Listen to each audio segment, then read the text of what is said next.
Excellent. Well, that was the energy that we need going into this panel.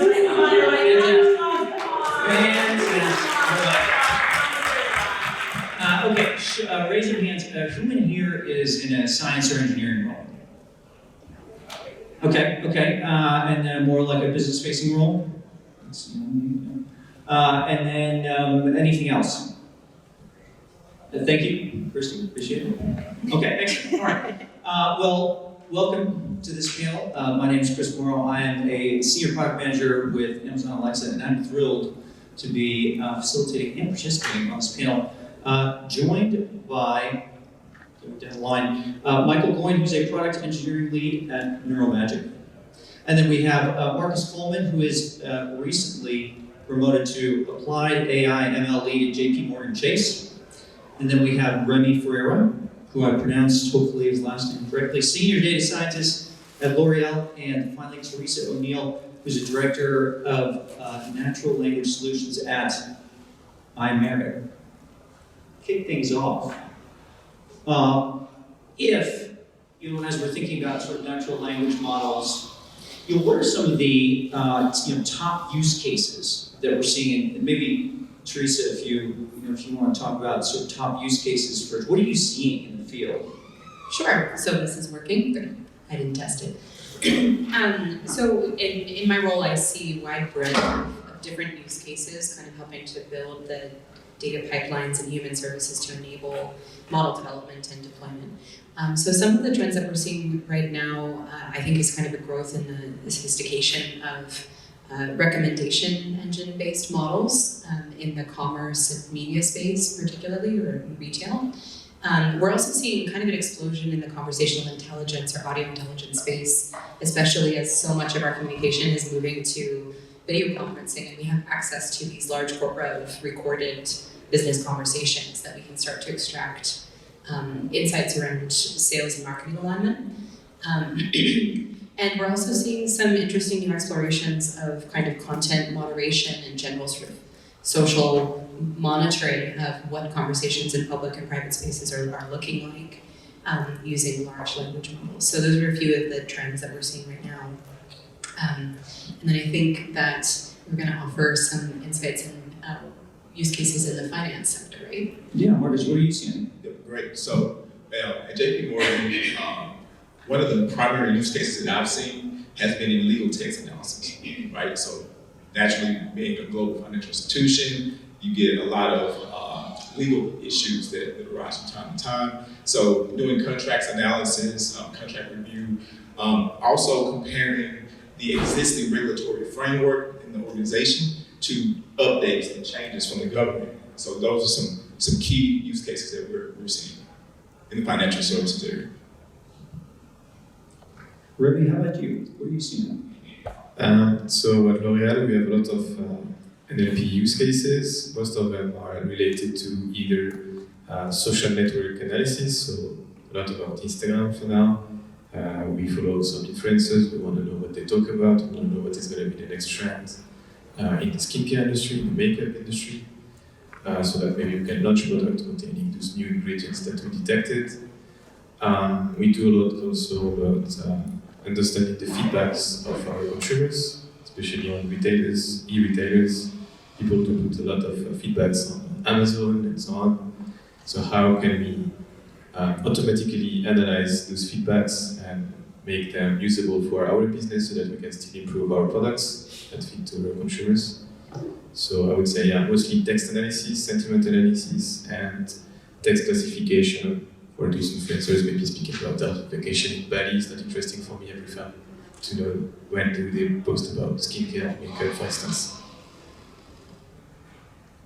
And then on the, obviously, I'm in Alexa shopping, focused on books, and so the majority of the use cases that I'm focused on are around voice commerce. And so, when a customer decides to shop using their voice, how do we handle that? How are we satisfying that? How are we thinking about browse versus specific point of purchase, and then how are we sort of satisfying that transaction?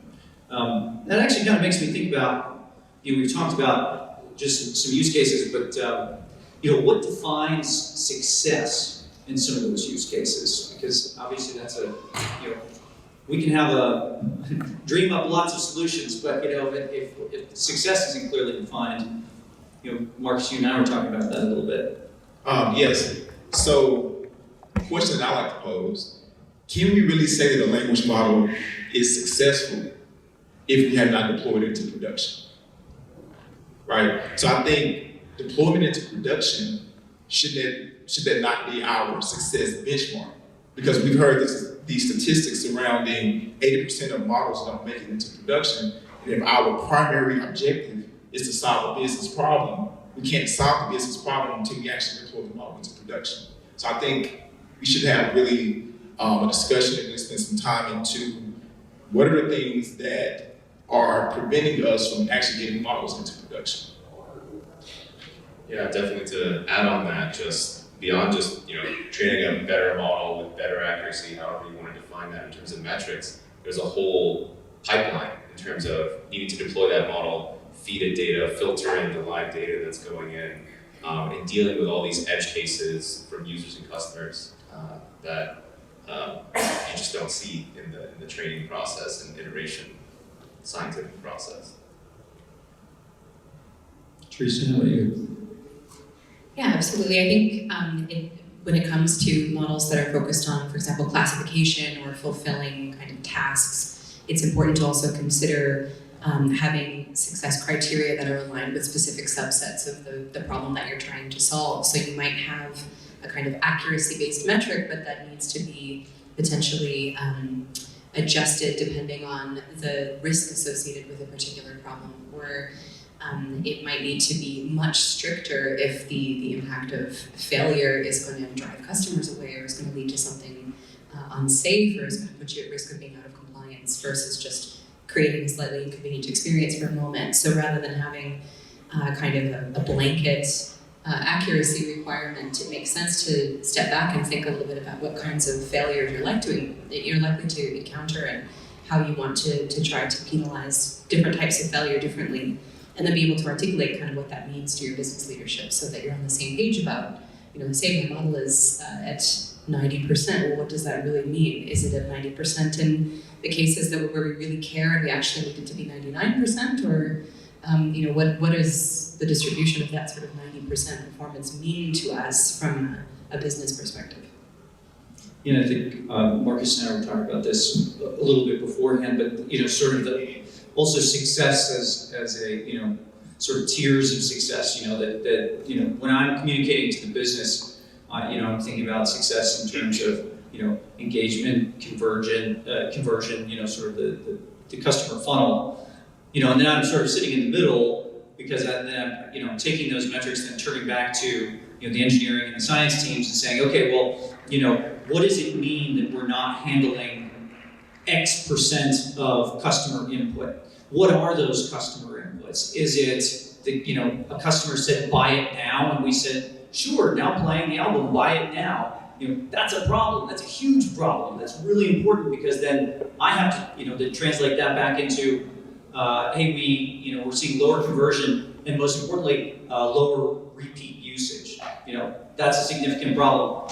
Making sure that those metrics are sort of aligned up to sort of all ladder up to what are the 2 KPIs that I got to report, that make sure that we're still funded, at the end of the year. Yeah, I think that's a really good point, which sort of shows how iterative the machine learning workflow process is, because in that case, you can go back to scoping, right? So you could save yourself a lot of time by properly educating the business on what's necessary throughout the process, right? So if you can sort of foresee, if we begin developing a model in this way, we're going to have problems later on in the data stage, after deployment, the retraining of the model. And as Chris was mentioning, it's very important to get a middle ground, because the business has its interests, its metrics that it's looking at. The engineering team, a lot of times we can get overly focused on accuracy. We want to make sure we have a common middle ground to where we unify both of those things. Yeah. Together. To add on top of it, that's exactly what wanted to do as well. We want to iterate as much as possible when we do.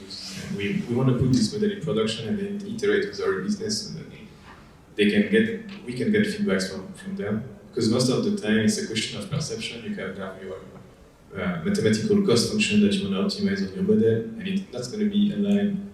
It's not going to be aligned with the business point of view. So usually what we try to do is to have like sometimes a dummy interface and give it to our users, final users, so that they can be maybe not day one, but they in the beginning,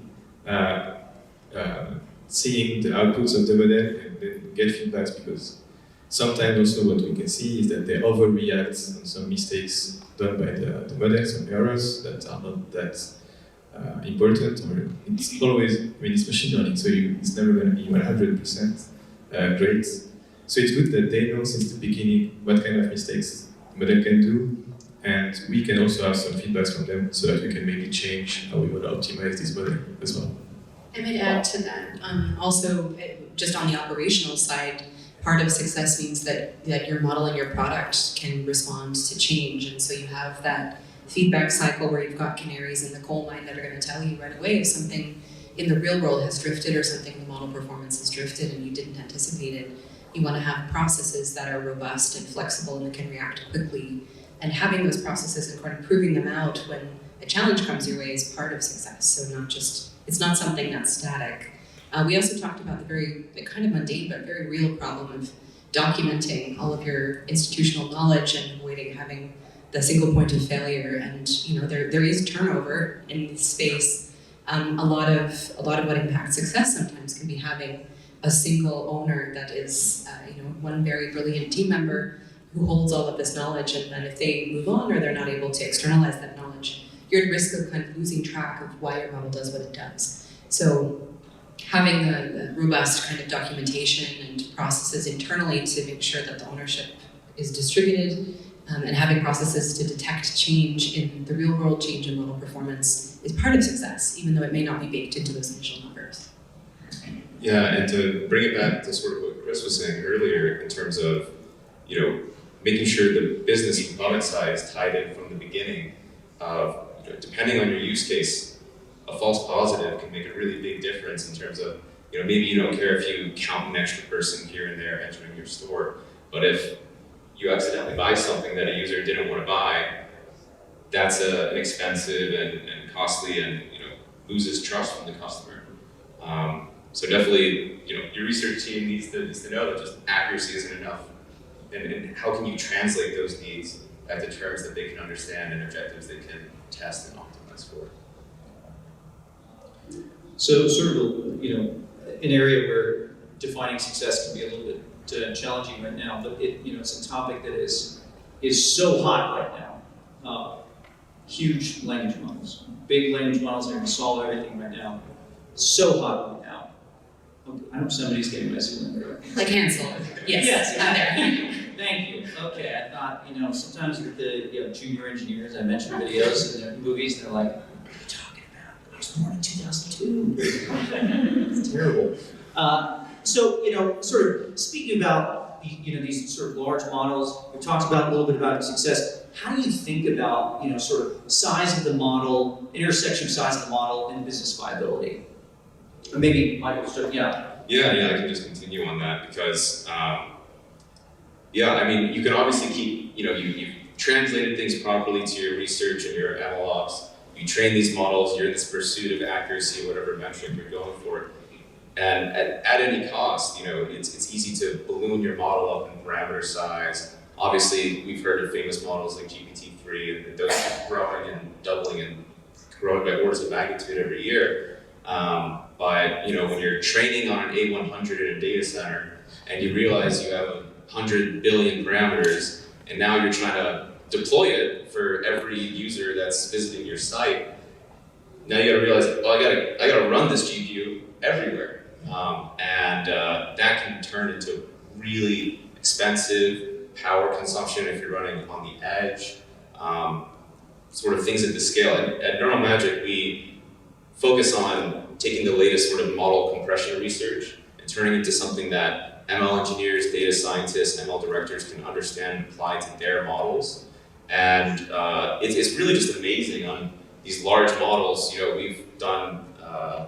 we sort of operationalized models like BERT large, and on common tasks like question answering for chatbots or sentiment analysis for reviews, we've been able to prune away 95% of the parameters, compressing the model by an order of magnitude, getting rid of all those parameters, and still maintain the same accuracy of this model. And you know, converting this to either speed up, you can serve more customers, you can save that cost on your instances on the cloud. You know, especially as we start getting these accurate models and deploying them, we really need to spend more time in optimizing them at the training stage and thinking about how are we going to deploy this model? What is the cost of that going to be before we go and train a model that we just can't reasonably use? Teresa, you're running? Yeah, I think it's also about the people you have in your team. What I do usually when I conduct interviews for recruiting machine learning engineers or data scientists, I'm trying always to see if they have this what I call shining object syndrome. Sometimes they want to use the super complex model to solve a super easy task. So I don't want those guys. I try to avoid them. And then it's in terms of process as well. What I try to evangelize in the team as much as possible is to always start small. We always start to use rule-based models. I don't know if you know about Snorkel, which is a super great library in Python to create rule-based models. So usually we start with Snorkel and then we complexify, we try to beat the rule-based model with a simple model. Just try this TF-IDF, SVM, works every time, super good. And then try to, if it beats, it's good. And then try to complexify, maybe try to use some more deep learning model, try some contextual deep learning models such as BERT, which is really good as well. But then it's also about, as we said, finding the trade-off between the complexity of what we do and the keeping it easy, understandable for the business as well afterwards. So it's just finding the process that will make us find the right spot, the sweet spot, where everything is good. I think it comes down to using a sensibly sized tool to solve the problem in front of you, and I think there's probably some axiom related to construction equipment that would be appropriate there. But if you I think sometimes the expectations come a little bit out of whack. We have this huge model, we've seen the hype, we expect it to be able to solve any kind of problem out of the box, and we also expect it to be the right approach to solving the problem when in fact you might have something that's really well suited to a rule-based model. Or maybe a smaller model that is holding kind of a sub-part of the large model and then customizing it for that last mile that you need to crack. But expectations sometimes I think from the business side coming in to, given the hype around the large models are a little bit decoupled from reality. So managing those expectations is part of the challenge. Yeah, I think it's definitely related to even in engineering in terms of, oh yeah, we need to start off with, this needs to be built with microservices from the start, Kubernetes, everything. These things were made at Google scale companies. And, a lot of these models are built from Google, Facebook, Microsoft to solve the problems they want to solve. It may be time to look in the mirror and realize you're not Google scale. You can start with something a little bit easier to start with, and sort of as you develop your institutional knowledge of ML and build your workforce in ML, really just start to grow and peek into it rather than just grabbing the biggest, shiniest thing that's definitely going to work if we can throw enough money at it. And I think it, on the product side, and the design side, what I've observed is that the deeper that that I dive in the customer journey, in being very specific about what is the customer going to say and when, and then going out and then studying that, and then coming back with like, okay, well here's the here's an 80% list of what we think the customer is going to say. Here's variations that we're seeing in the user testing, and that being very specific about that can really act as a simplifier in terms of, hey, we think here's the scope of what we need to handle. Here's the I've weighed the risk on not handling, and being very clear about both, explicitly what we'll handle, what we're not in the sort of risk matrix that I'm using to weigh that decision, I think can be very helpful because of, I got a demo, I think 2 weeks ago, of a feature that we're like pressing for the milestones on, and then, you get there, it's like, there are so many features here that nobody asked for, and like, you're like, how did this happen? Finding those things before prod, I think, is really helpful because then it just helps reduce that operational overhead and complexity and documentation, and risk ultimately. Which sort of segues us immediately into our next question, which we're really excited to get to, is explainability. So even large models, small models, the explainability, why is it such a big challenge? Great question. Explainability, we can break explainability down into a couple different areas. So you have the intrinsic area and the extrinsic area. Typically, the business is more concerned about the extrinsic, right? Why did the model make the prediction that it made?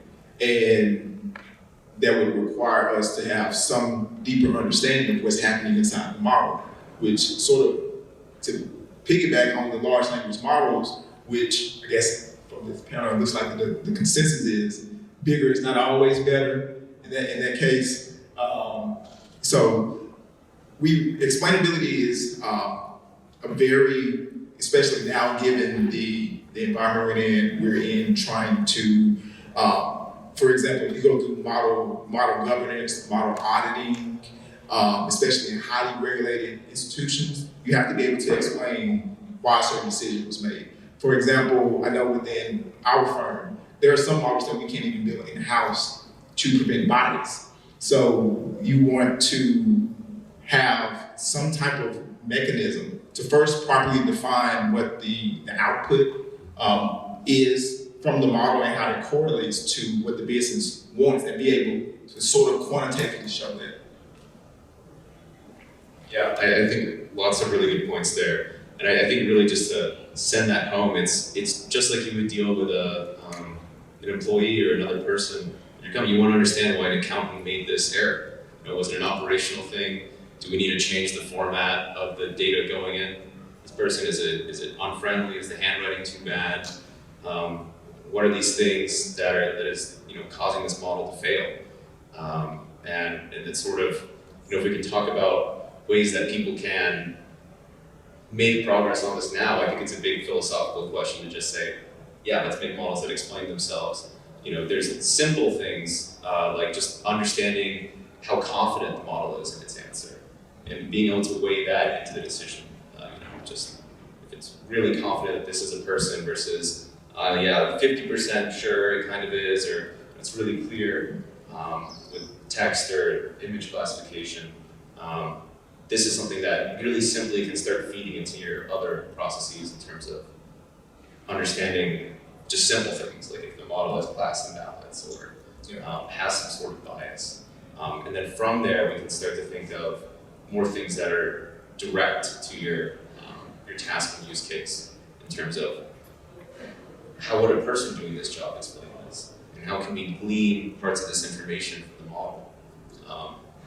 We were talking about this right before the conference started, but so I spent some time in Alexa Games where I was sort of a bridge between the creative side, art, development, and the business side. What's amazing to me is how similar this is, because mapping from the business that wants deterministic inputs and outputs to a creative, who's saying, I don't know, man. Like, I'm going to draw some stuff, and then I'm going to come back to you, and I need some time, and I don't know, what the customer's going to like. It's not deterministic, and I think that what I love about this, space, what I find so interesting is that middle layer that we've talked about of it's a tech problem, it's a science problem, but it's a human problem, of you just got to connect the dots from very specific, science and technology terms into a language that somebody can understand, whether that's a creative or, and it's a creative process or it's a science process.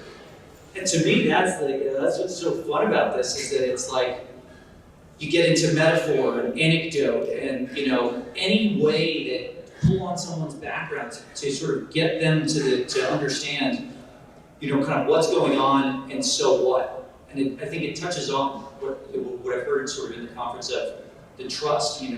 It's the customer trust certainly in the output and how they interact with it, but it's absolutely the business's trust in and sort of understanding magnitude. I've had several times where a manager interested in one of our experiences, tries it out and they hit an edge case. They hit an edge case every single time. Why does that happen? I don't know. But it's like guaranteed if the executive tries your experience, they hit some edge case. And then there's an immediate sort of, why did this happen? And I think that's been one of the things with explainability that I've found helpful is setting a threshold for, what is an edge case? Yes, this is an edge case, very low probability of happening. I have assessed that the risk is low versus, oh, interesting, we're seeing repeat, sort of, okay, this is something that we need to address and we're gonna, dive deep into the model and understand why this happened. Yeah, I think piggybacking on that, we're gonna probably talk about approaches to trying to mitigate those risks, but having a regular iterative process, as Marcus said, having that built in so that you're constantly evaluating those predictions and those inferences against the user response and evaluating the magnitude of their reaction, especially if it's negative. And then trying to draw, almost with kind of a proxy for a rule-based model, generalizations over clusters of those cases and assigning them different risks. And also just trying to figure out whether it is actually feasible to correct them by tuning parameters or whether you need to add more deterministic layers onto your model. In some cases, you get really lucky, and some very odd edge case that's difficult for the large model to solve is very clean with a kind of rule-based pre-process, and you can tackle it with that human kind of nuance that was difficult for the machine to detect for whatever reason. So it could be very valuable to have that regular iterative process of sampling strange behaviors, particularly when the machine is very confident about something that's very wrong, right? Those are really interesting to look at. It's like, absolutely, this is a person, and it's absolutely a cup. Like, there's no doubt. So if you get a cluster of those, you can, sometimes the light bulb kind of turns on, and you say, oh, okay, I bet this is what it's seeing. And it's something that's very detectable to, human kind of intuition, human perception of the real world, or even just awareness of conditions in a world that are changing. I think you have a great example, Remi, coming up. So one of the techniques things that you should do and we do to avoid this is to monitor this model. Everyone tries to do it, but sometimes you do it at the end, and that's what we did for that. So we had one model on the trend detection engine I was speaking about later on, in the beginning. So we have some posts coming in from Instagram, and what we want to do is just to predict if they speak about skincare, makeup, hair care. And then for the posts speaking about skincare, we want to detect which words are emerging. And then we track them. So one of the words was mask for skincare, because I guess skincare mask is really a trend. It was a trend like 2 years ago, and still is now. And during COVID, as you can expect, one model tagging the post as skincare was like 95% of F1 score, so it's pretty good as a model. But people were speaking so much about masks during the beginning of the COVID that our trend mask, skincare mask, was like booming, and the business was just thinking, okay, what is it going on with masks? Is it like a real trend? Should we do more masks? Should we put more skincare masks? But at the end of the day, what we did is that we looked specifically at this trend, and looking at the actual posts that were matching and passing through that filter. It was only people speaking about face masks, because like in most of the countries we were lacking face masks. So it was not really a trend, but our model was telling us, oh, we should bet on this. We should bet a lot on skincare masks. And it was clearly wrong. So we didn't have any monitoring at the time for this model. That was clearly an issue. So that's something we tried to avoid, and as well put that human intelligence of the loop, because we knew that COVID was in, but the model didn't know about that. So for sure, for the model, mask was skincare masks. Did you redirect some of your lipstick investments in masks, trying to heal the chafing from the mask? Well, we had some huge acne care. right? Yeah, apparently you had a new trend which was maskly. So when you put your mask, you have some pimples. So we detected that one. A COVID trend for beauty, but we detected mask for skincare as well. So sometimes it works, sometimes it doesn't work as expected. Sort of with that, and we talked a little bit, I touched on it a little bit earlier, but so we've highlighted some of the challenges. But what are some of the techniques that you've seen as being effective to drive some explainability? I think the first thing I've seen as someone that sort of started as an engineer and have gotten more and more into business and product is you can't just have engineers training the model. They have almost too much sympathy for the models they make in terms of knowing, oh yeah, we'll get to that feature later. Like we just need this MVP. We need to cut these corners. Here's the thing that we definitely want. And it's sort of tied back into when the CEO or starts running the model and just completely skips the first question or does the first thing wrong. They have no sympathy. They just want to see that it solves what they're trying to sell.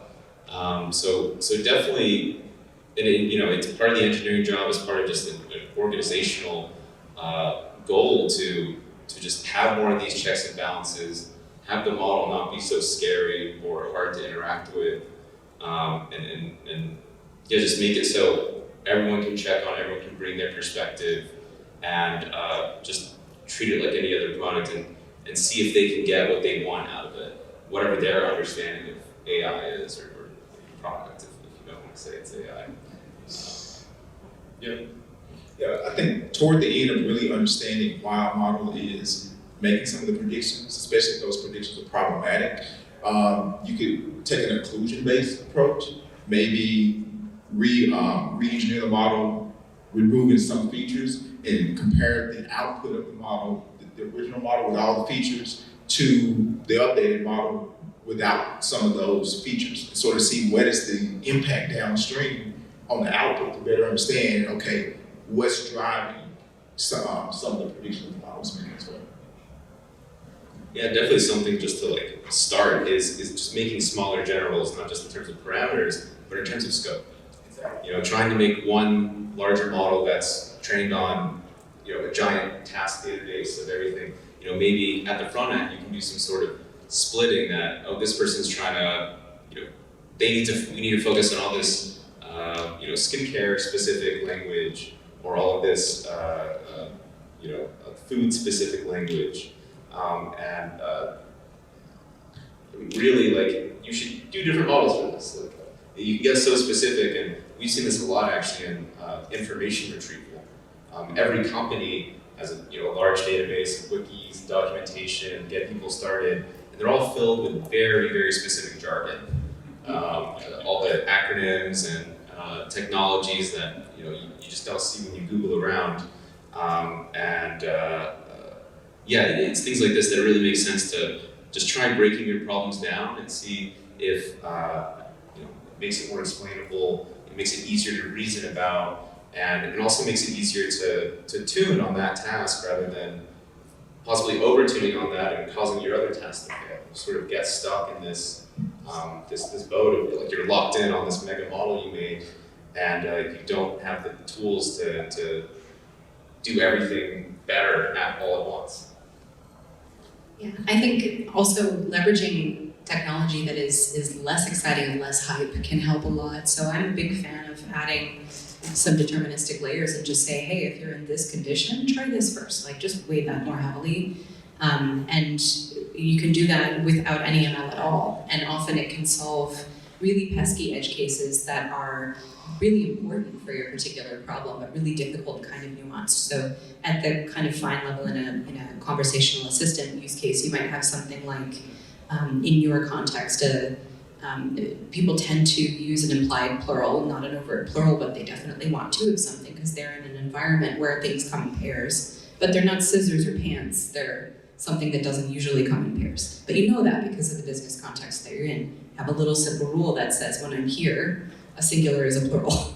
And it can solve a huge problem that's actually very difficult for a large model to solve. And it's not a very sophisticated maneuver, but it can save you a lot of very frustrated customers that keep getting asked what they want for the other thing. They're like, well, obviously it's the same as the first thing I said. Yeah, I want fish. Yeah. How many? But I already know that I'm getting the two thing that I said like 3 sentences ago. So using a little bit of kind of rule-based layering on top of the more glamorous large models can be really helpful. And then just having that iterative process where you're bringing in naive users or other humans who are not deeply invested in being sympathetic to the model to evaluate the impact of different kinds of errors and provide feedback that can be quantitative and qualitative and can help you kind of decide whether you've got issues with the original data set, you've got missing classes, class imbalance, or whether you want to penalize certain things differently or adjust different kinds of reward functions. And keep that going because you never know when there's going to be a misinterpreted trend or some conditions in the world will cause sudden drift. You can have that early warning system from a human supervisor.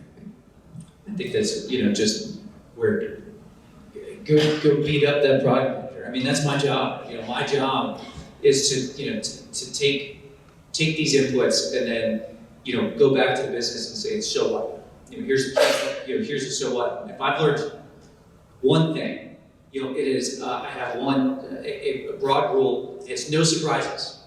And that's one thing for, explainability is, if something gets into production and, someone from the business encounters it and says, what's this edge case? Like, I failed. Because my job is to, 6 months ahead of time, start talking about, hey, we have this exciting new feature. Here's what it's going to do. Here's a playlist session. The next month, hey, here's the prototype. Here with the design box. The next month, here's a play with session, so you can see it in beta. You can ask questions. So that by the time that it's launched, 1, we have a common understanding of the metrics, and we've all agreed on what success is. 2, they've already seen it and they sort of understand a little bit about what's going on. And 3, they've got a little bit more sort of a deeper sense of investment. So instead of it being like, hey, what's this feature? It's like, hey, what's going on with our feature? It should be boring, essentially, by the point. Right, exactly. No, we launched GPT-3 today, and what? What do you know? Right. The sound of the cell phone falling means that we are at time. Thank you very much